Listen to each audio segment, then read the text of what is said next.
नमस्कार मित्रों, कैसे हैं आप? तो आइए शुरू करते हैं आज का वीडियो। और आज का लग्न है सिंह लग्न, चंद्रमा और आप। मैं चंद्रमा पे इम्फेसिस क्यों कर रहा हूँ? क्योंकि चंद्रमा जो है आपके मन का कारक है। चंद्रमा मन सो जाता है और मन के हारे हार है, और मन के हारे जीत, मन के जीते जीत, मन के हारे हार, मन के जीते जीत। तो जो स्टेट ऑफ माइंड है वो आपका चंद्रमा से डिसाइड होता है। अगर मान लीजिए, अगर आप किसी विपरीत परिस्थिति में हैं और आप निराश हो जाए, तो निराशा कहाँ से आएगी? मन से आएगी। तो आप उस लड़ाई को नहीं जीत सकते। लेकिन अगर आप विपरीत परिस्थिति में हैं, आपको मन मुताबिक रिजल्ट नहीं मिला और आपने लड़ने की ठान ली, तो कर्म प्रधान विश्व करी राखा, जो जस करें तो तस तो चाखा। जितना कर्म का इनपुट आप डालेंगे वैसा ही लाभ मिलेगा। इसीलिए आपके भाग्य में जो कुछ है वो तो आपको मिलेगा ही मिलेगा, लेकिन कर्म जो है वो भाग्य की कुंजी है। और कर्म का जो इग्निशन पॉइंट है, जो स्टार्टर प्लग है, वो आपका मन है, जो कि चंद्रमा से गवर्न होता है। लाल किताब में चंद्रमा को माता दादी का कारक माना जाता है, सुख और शांति का स्वामी माना जाता है। तो ऐसा भी है कि अगर आप सुख और शांति का अनुभव नहीं कर रहे तो निश्चित रूप से चंद्रमा को मजबूत करिए। माँ का दुलारा कहा गया है, पूर्वजों की सेवा की शक्ति कही गई है, क्योंकि आप पूर्वजों को कितना वो करते हैं।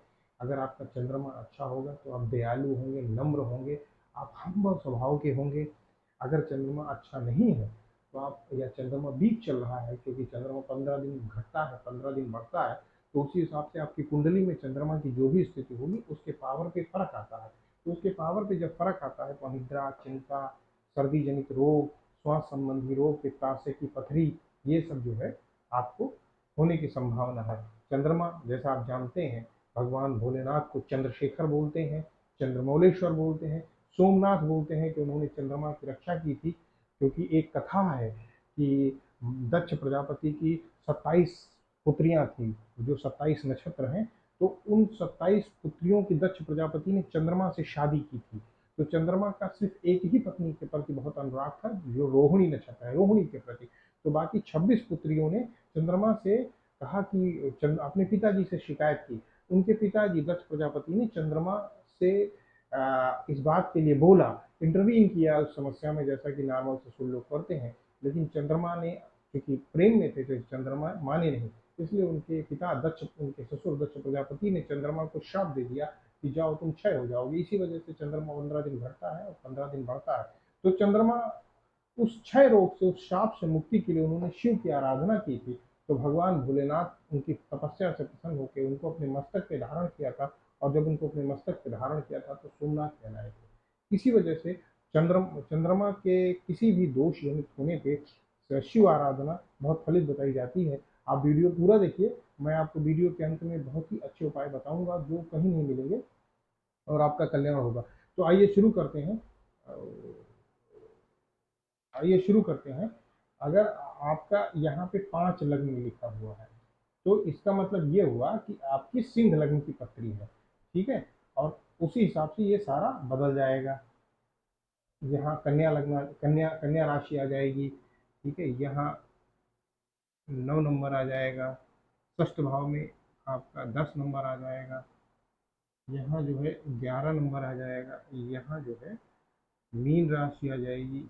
यहाँ 1 हो जाएगा, यहाँ 2 हो जाएगा, यहाँ मिथुन राशि हो जाएगी, और आपके द्वादश भाव में जो है कर्क कर्क राशि आ जाएगी। तो शुरू करते हैं कि अगर आपके प्रथम भाव में 5 नंबर लिखा हुआ है, जो कुंडली खोल लीजिए, अगर 5 नंबर लिखा हुआ है इस जगह पे, जो आपका प्रथम भाव है, तो इसका मतलब आपकी सिंह लग्न की पत्री है। अगर सिंह लग्न की पत्री है तो वीडियो पूरा देखें, ये आपके लिए है।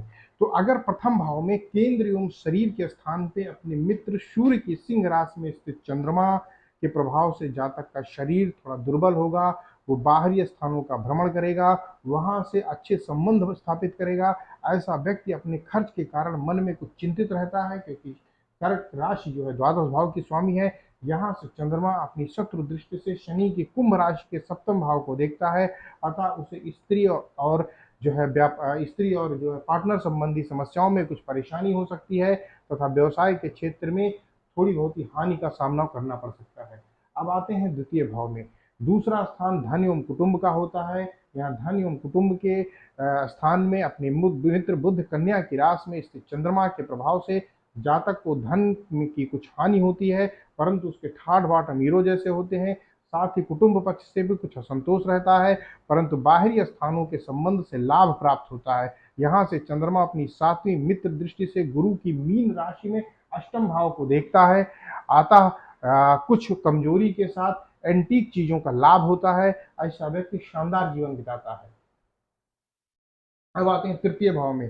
तृतीय भाव भाई एवं पराक्रम के स्थान में अपने सामान्य मित्र शुक्र की तुला राशि में स्थित व्ययेश चंद्रमा के प्रभाव से जातक को भाई बहनों के सुख तथा पराक्रम के क्षेत्र में कुछ कमजोरी बनी रहती है, परंतु बाहरी स्थानों के संबंध से लाभ होता है। यहाँ से चंद्रमा अपनी 7वीं मित्र दृष्टि से मंगल के मेष राशि को देखता है, नवम भाव को देखता है। अतः कुछ कमी के साथ जातक के भाग्य एवं धर्म की उन्नति होती है। अतः खर्च को सुंदर तरीके से चलाता है। जातक सुखी एवं धनी समझा जाता है। चतुर्थ भाव केंद्र माता भूमि भवन वाहन सुख के स्थान में अपने मित्र मंगल की वृश्चिक राशि में स्थित नीच के चंद्रमा के प्रभाव से जातक को माता भूमि भवन आदि के सुख में कमी कष्ट की प्राप्ति होती है, परंतु घरेलू खर्चों के कारण भी परेशानी का सामना करना पड़ता है। यहाँ से अब चंद्रमा 7वीं उच्च दृष्टि से शुक्र की वृषभ राशि को देखता है, जो कि दशम भाव है। इसलिए जातक को पिता से पर्याप्त सुख मिलता है, राज्य से सम्मान प्राप्त होता है तथा व्यवसाय और सुख द्वारा सफलता की प्राप्ति होती है। पंचम त्रिकोण विद्या संतान के भवन में अपने मित्र गुरु की धनु राशि में स्थित व्ययेश चंद्रमा के प्रभाव से जातक को संतान पक्ष में बाधा आती है तथा विद्या एवं बुद्धि के क्षेत्र में कमी बनी रहती है। साथ ही यहाँ खर्च की चिंता से दिमाग परेशान रहता है। यहाँ से चंद्रमा 7वीं मित्र दृष्टि से बुध के मिथुन राशि एकादश भाव को देखता है।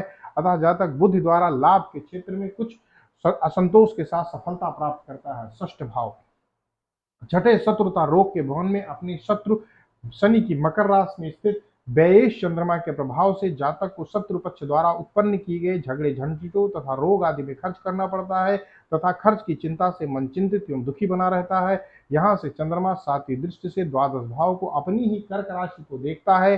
अतः जातक खर्च जुटाने की परेशानी रहते हुए अधिक खर्च करता है और बाहरी स्थानों से लाभ उठाता है। खर्च द्वारा ही उसे शत्रु पक्ष में ही सफलता मिलती है। अब आते हैं सप्तम भाव। 7वां केंद्र स्त्री व्यवसाय के भवन में अपने शत्रु शनि की राशि में स्थित व्ययेश चंद्रमा के प्रभाव से जातक को स्त्री तथा व्यवसाय के पक्ष में हानि उठानी पड़ती है।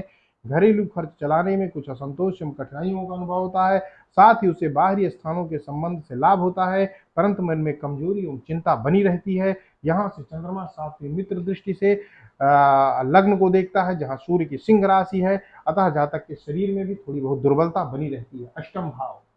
अष्टम 8वें आयु एवं पुरातत्व के भवन में अपने मित्र गुरु की मीन राशि में स्थित व्ययेश चंद्रमा के प्रभाव से जातक को आयु एवं पुरातत्व के संबंध में चिंता एवं हानि के योग होते हैं। पेट में कुछ विकार बना रहता है, परंतु बाहरी स्थानों के संबंध से लाभ होता है।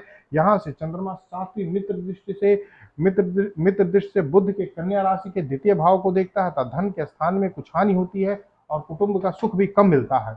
नवम भाव भाग्य भाव। नवे त्रिकोण भाग्य तथा धर्म के भाव में अपने मित्र मंगल की मेष राशि में स्थित व्ययेश चंद्रमा के प्रभाव से जातक के भाग्य में वृद्धि होती है तथा मनोबल द्वारा खर्च चलाने की शक्ति प्राप्त होती है। धर्म पालन के क्षेत्र में कुछ त्रुटियां बनी रहती हैं। यहाँ से चंद्रमा अपनी 7वीं दृष्टि से सामान्य मित्र शुक्र की तुला राशि में स्थित तृतीय भाव को देखता है अतः भाई बहनों के सुख एवं पराक्रम के पक्ष में कमी बनी रहती है। ऐसा जातक प्रसन्न रहते हुए मानसिक दुर्बलता का शिकार रहता है। दशम भाव 10वें केंद्र राज्य एवं पिता के भवन में अपने सामान्य मित्र शुक्र की वृषभ राशि में स्थित व्ययेश तथा उच्च के चंद्रमा के प्रभाव से जातक पैतृक संपत्ति का व्यय कर देता है। राज्य एवं व्यवसाय के क्षेत्र में कुछ त्रुटिपूर्ण सफलता पाता है। उसे बाहरी स्थानों से लाभ मिलता है। यहाँ से चंद्रमा 7वीं नीच दृष्टि से अपने मित्र मंगल की वृश्चिक राशि जो कि चतुर्थ भाव में आती है को देखता है तथा माता भूमि भवन के सुख में कमी रहती है और खर्च की अधिकता के कारण मन अशांत बना रहता है। एकादश भाव लाभ स्थान में अपने मित्र बुध की मिथुन राशि में स्थित व्ययेश चंद्रमा के प्रभाव से जातक बाहरी स्थानों के संबंध से लाभ प्राप्त करता है, परंतु खर्च अधिक बना रहता है। यहाँ से चंद्रमा अपनी 7वीं मित्र दृष्टि से गुरु की धनु राशि में पंचम भाव को देखता है, अतः संतान, विद्या, बुद्धि के पक्ष में कुछ कमजोरी बनी रहेगी। ऐसा जातक कुछ चिंताओं के साथ अपना खर्च चलाता है, परंतु बाहरी तौर पर धनी मालूम देता है। द्वादश भाव, 12वें व्यय भाव में अपनी ही राशि में स्थित व्ययेश चंद्रमा के प्रभाव से जातक अधिक खर्चीला होता है, परंतु बाहरी संबंधों स्थानों के संबंध में उसे सुख, यश तथा लाभ की प्राप्ति होती। यहाँ से चंद्रमा 7वीं सप्तदृष्टि से शनि की मकर राशि जो कि छठे भाव में आती है को देखता है, अतः जातक अपने मनोबल एवं खर्च की शक्ति से शत्रु पक्ष पर प्रभाव एवं विजय प्राप्त करता है, परंतु रोग, झगड़े, मुकदमे आदि में उसे अधिक खर्च करना पड़ता है। अब ये तो एक सामान्य फलादेश हो गया।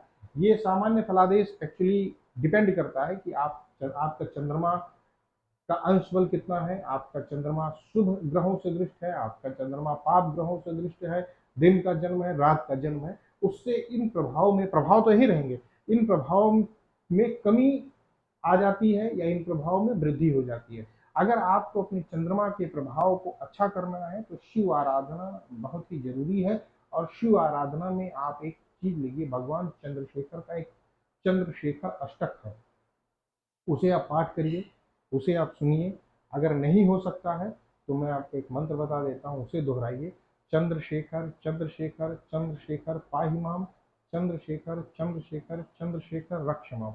इसको दोहराते रहिए दिन रात, आपका कल्याण हो। नहीं हो सकता है तो ओम नमः शिवाय मंत्र का जप करिए।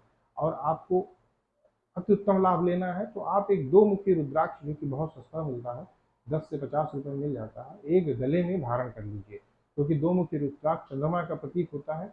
तो हमें ये नहीं पता आपकी कुंडली से कि आपको कौन सा रत्न सूट करना चाहिए, लेकिन आप जो है रुद्राक्ष पहन सकते हैं किसी भी ग्रह के लिए, या वैसे भी अपनी आध्यात्मिक उन्नति के लिए, आध्यात्मिक ऊर्जा के लिए।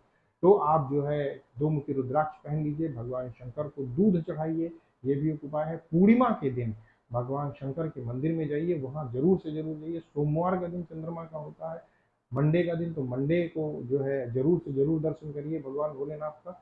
और इन सब उपायों को आप करेंगे, लेकिन नियम ये है कि देखिए ये उपाय आध्यात्मिक उपाय है। इन उपायों के साथ एक नियम होता है, कंसिस्टेंसी, मतलब आपको निरंतर करना है, फोकस ही रहना है। एक उपाय अगर आप उठा लीजिए, ओम नमः शिवाय का माला जप करते हैं तो ओम नमः शिवाय, फोकस और डिसिप्लिन।